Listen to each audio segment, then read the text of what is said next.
Sejak Perhimpunan Dokter Forensik Indonesia mengumumkan hasil otopsi ulang terhadap jenazah Brigadir Yosua.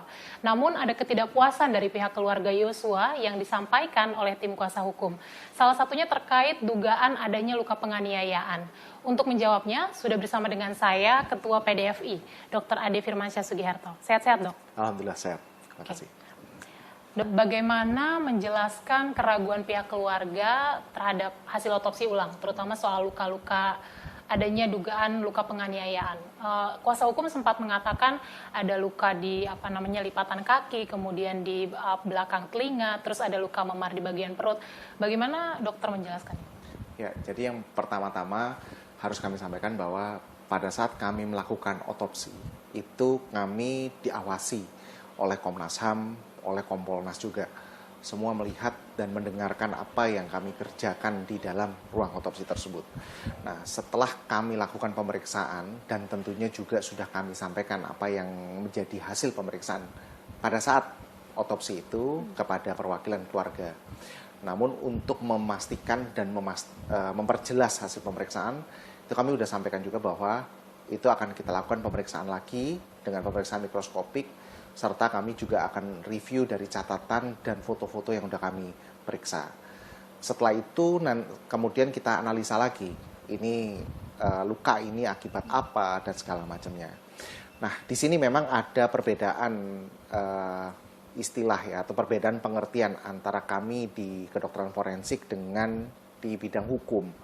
Secara keilmuan kami itu memeriksa luka, menentukan jenis kekerasan penyebabnya, bukanlah mengatakan ada atau tidaknya penganiayaan. Seperti bisa ditengok kembali, mungkin ditilik kembali di dalam rekaman kami pada saat press release, saya sekalipun tidak pernah mengatakan tidak ada penyiksaan ataupun tidak ada penganiayaan. Kenapa demikian? Karena saya harus menyampaikan apa yang berada di dalam kompetensi kami, ya, bahwa kami sebagai dokter forensik menyampaikan lukanya dan jenis kekerasan penyebabnya. Jadi mohon hal ini bisa dimengerti. Ketika kita mengatakan penganiayaan, itu secara hukum di Kitab Undang-Undang Hukum Pidana dikatakan sebagai dengan sengaja merusak kesehatan. Nah, sedangkan kami sebagai dokter forensik yang kami lihat adalah jenazahnya. Maka kami melihat adanya rusaknya kesehatan itu sendiri. Lukanya apa, dan kemudian kami menganalisa dan kami menentukan jenis kekerasan penyebabnya. Namun kesengajaan tadi itu tentunya tidak mungkin kami lihat dari pemeriksaan kami, karena itu adalah suatu proses, ya, dari bagaimana proses kejadian itu berlangsung. Nah, itu kan yang tentunya itu pasti membutuhkan pemeriksaan olah TKP, pemeriksaan saksi-saksi, dan itu tentunya adalah istilah hukumnya. Nah, itu yang memang seharusnya bisa dipahami oleh masyarakat, bahwa kami tidak mungkin mengatakan sesuatu yang di luar kompetensi kami. Nah, makanya kami hanya menyampaikan lukanya apa dan jenis kekerasan penyebabnya. Jadi tetap yakin bahwa yang ada adalah kekerasan akibat senjata api, tidak ada kekerasan lain dari benda tumpul atau lain sebagainya. Benar, dari tubuh.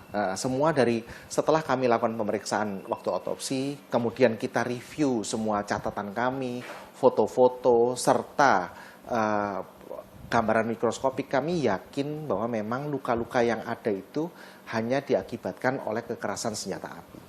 Saya harus tegaskan, berarti luka yang ditemukan keluarga ketika buka jenazah itu kan keluarga menemukan berbagai luka. Itu apakah luka pasca kematian atau seperti apa? Karena untuk awam butuh dijelaskan begitu ya, luka-luka yang terlihat di tubuh secara fisik. Baik, luka itu kalau kita lihat ya, memang kalau saya lihat pada saat kami melakukan otopsi, tampak ada beberapa tanda-tanda pasca otopsi, ya. Di mana otopsi itu kita lakukan pembukaan rongga kepala, jadi kita melihat adanya sayatan di kulit kepala dari tonjolan tonjolan di belakang telinga sebelah kanan yang melintas puncak kepala hingga ke sebelah kiri, dan adanya sayatan di bagian depan, ya, di garis tengah tubuh, dan itu semua memang gambaran lazimnya pada sayatan-sayatan pada tindakan otopsi yang pertama. Lalu juga kami melihat adanya gambaran bekas pengawetan jenazah pada pergelangan kaki kanan, ya, kaki kanan. Nah, itu semua adanya gambaran-gambaran yang memang lazim ditemukan pada saat setelah diotopsi begitu. Oke. Dokter, ada 5 luka tembakan masuk. Dokter Betul. waktu itu menyampaikan 4 luka tembakan keluar. Ini berbeda dengan hasil otopsi yang pertama, karena Harian Kompas pernah mendapatkan salinannya mengatakan bahwa kalau tidak salah itu ada 7 luka tembakan masuk, 6 luka tembakan keluar. Apa yang berbeda? Apakah PDFI mendapatkan file salinan yang pertama, kemudian membandingkannya dengan hasil yang terbaru, atau seperti apa? Atau bisa nggak sih dok disampaikan kalau versi hasil otopsi ulang ini 5 tembakan masuk itu posisinya di mana saja, boleh disampaikan? Ya. Yang jelas kami semua hasil itu sudah kami masukkan di dalam laporan hasil pemeriksaan yang kami sampaikan ke Bareskrim. Lokasinya di mana, termasuk analisa kami terkait luka-luka yang ditemukan tadi. Bagaimana anak peluru itu masuk ke dalam tubuh serta jalur lintasan anak pelurunya itu tadi. Jadi saya juga tidak melihat apakah tidak pernah menjadi pertimbangan kami apakah hasil ini akan sama atau akan berbeda dengan hasil pemeriksaan sebelumnya. Karena di forensik, fokus kami adalah kami melaporkan, menyampaikan apa adanya. Kalau kami ketemu ada 5 luka tembak masuk, 4 luka tembak keluar, itulah yang akan kami sampaikan. Nanti tentunya kita akan lihat di dalam persidangan akan kami sampaikan bagaimana anak peluru itu masuk, kemudian jalur lintasannya kemana, serta secara kedokteran forensik kita akan jelaskan bagaimana anak peluru itu mengalami deviasi di dalam tubuh, mengalami perubahan arah dan lain sebagainya.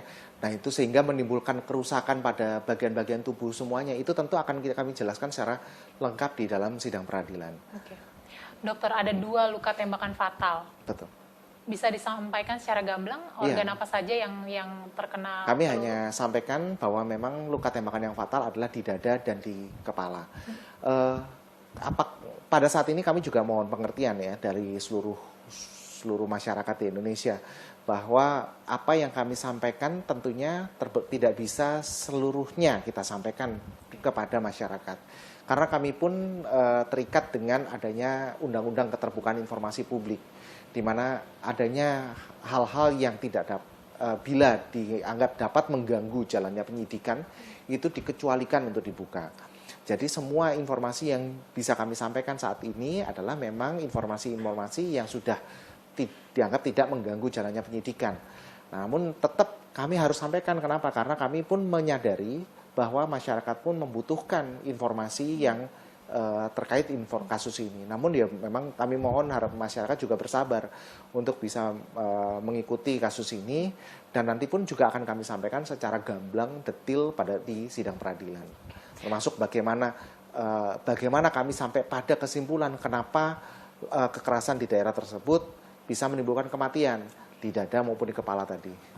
Prosesnya akan disampaikan detail di persidangan. Tapi Pasti. dok, saya ingin tahu juga, hasil otopsi ini bisa menggambarkan tidak sih dok posisi Yosua ketika ditembak? Karena saya mau relevansikan pada pengakuan kuasa hukum Eliezer ya, kan sempat juga menggambarkan posisi ketika dieksekusi seperti apa. Nah, apakah tim forensik ini bisa mendapatkan gambaran begitu ketika Yosua ditembak dari hasil otopsi? Jadi kalau dari kami adalah kami melihat bagaimana masuknya anak peluru ya. Kami tidak bisa melihat prosesnya. Misalnya contohnya nih, apakah ketika dilakukan penembakan posisinya dia sedang tiduran, sedang berdiri, sedang duduk, itu tentu akan berbeda. Tidak sampai ke sana ya, tapi kita akan melihat bagaimana arah masuknya anak peluru ini. Tentu nanti hasil ini akan dikorelasikan oleh penyidik, oleh aparat penegak hukum lainnya, dikorelasikan dengan apa? Dengan temuan TKP, dengan pernyataan saksi-saksi, sehingga klop gitu ya. Jadi bukan berarti terus kami menjadi satu-satunya yang bisa menentukan bahwa ini kondisinya, misalnya contohnya orang ditembak dengan posisi duduk, dengan posisi berdiri, itu akan menimbulkan gambaran yang sama. Karena kita hanya melihat bagaimana masuknya anak peluru ke dalam tubuh tersebut. Nggak akan tidak memberikan gambaran yang berbeda gitu. Oke. Karena kan ada luka di jari itu kan dok. Nah itu publik tuh penasaran apakah posisinya melindungi bagian dada yang ditembak fatal ataukah memang di belakang kepala, Itu bisa terjelaskan tidak nanti di pengadilan? Ya, pasti terjelaskan. Itu masuk dalam analisa kami bagaimana ketika anak peluru itu masuk ke dalam tubuh, jalur lintasannya seperti apa, dan mengenai bagian-bagian tubuh mana saja itu sudah kami sampaikan di dalam laporan kami secara lengkap. Dan itu pasti nanti akan kami sampaikan di sidang pengadilan. Oke, selanjutnya dok, ada temuan bubuk mesiu di tubuh korban? Oh, saya rasa itu pada saat otopsi ulang sudah tidak bisa. Ya, karena kan sudah sekian puluh hari, dan kemudian pasti jenazah juga sudah dimandikan, sudah dibersihkan, dan sudah masuk dan sudah mengalami pembusukan, itu pasti sudah tidak ketemu. Tapi itu mungkin bisa ditanyakan kepada teman-teman yang melakukan otopsi pertama ataupun dari puslapor. Ya. Oke, berarti tidak ditemukan ya pada saat otopsi ulang? Sudah tidak menjadi fokus pemeriksaan kami lagi bubuk mesiu, karena sudah pasti tidak ada. Tidak menjadi standar untuk melakukan pemeriksaan bubuk mesiu setelah sekian hari. Dokter, selanjutnya, kuasa hukum keluarga Brigadir Yosua kencang mengatakan bahwa PDFI tidak independen karena buktinya adalah salinan otopsinya tidak pernah diberikan kepada pihak keluarga, tidak disampaikan kepada pihak kuasa hukum. Padahal yang meminta otopsi ulang adalah pihak keluarga. Dan informasinya ketika otopsi ulang mau dilakukan, itu keluarga sempat disampaikan akan diberitahu hasilnya nanti akan seperti apa. Bagaimana tanggapan PDFI? Ya. Hasil pemeriksaan ini, otopsi ini diminta oleh Bareskrim. Jadi otopsi ini otopsi pro justisia. Jadi hasil yang kami dapatkan pasti akan kita sampaikan kepada penyidik yang meminta, yaitu Bareskrim. PDFI secara yuridis kami memiliki kewajiban untuk menyampaikan ini kepada penyidik yang meminta, dalam hal ini Bareskrim. Nah, itu semua sudah kita berikan, kita sudah sampaikan sedetil mungkin apa saja yang ditemukan, dan tidak ada yang tutup-tutupin. Dan independensi kami ini ditampak dari sejak awal proses kami melakukan otopsi.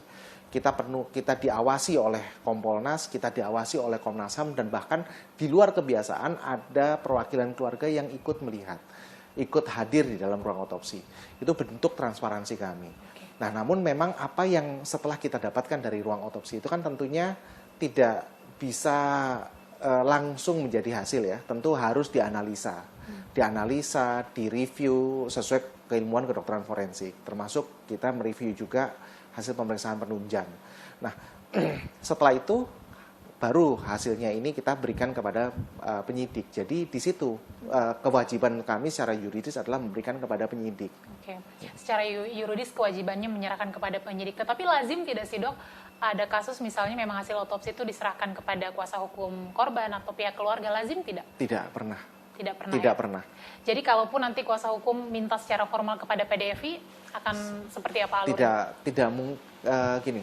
Hasil pemeriksaan itu pasti akan kita berikan kepada penyidik yang meminta. Nah, nanti kalau memang membutuhkan informasi apakah ini mungkin secara detail bisa diminta kepada penyidik. Oke, baik. Terima kasih dok. Sekarang yakin posisinya sudah on the track ya dokter ya. Siap. Terima kasih Ketua PDFI Dr. Ade Firmansyah Sugiharto sudah meluangkan waktunya untuk wawancara khusus bersama dengan Kompas TV. Kita harapkan hasil otopsi ulang terhadap Brigadir Yosua ini betul-betul independen dan kemudian juga bisa dipertanggungjawabkan secara ilmiah untuk kemudian juga bisa menjadi bukti yang sahih di pengadilan. Dian Silitonga, Bimo Wicaksana, Kompas TV, Jakarta.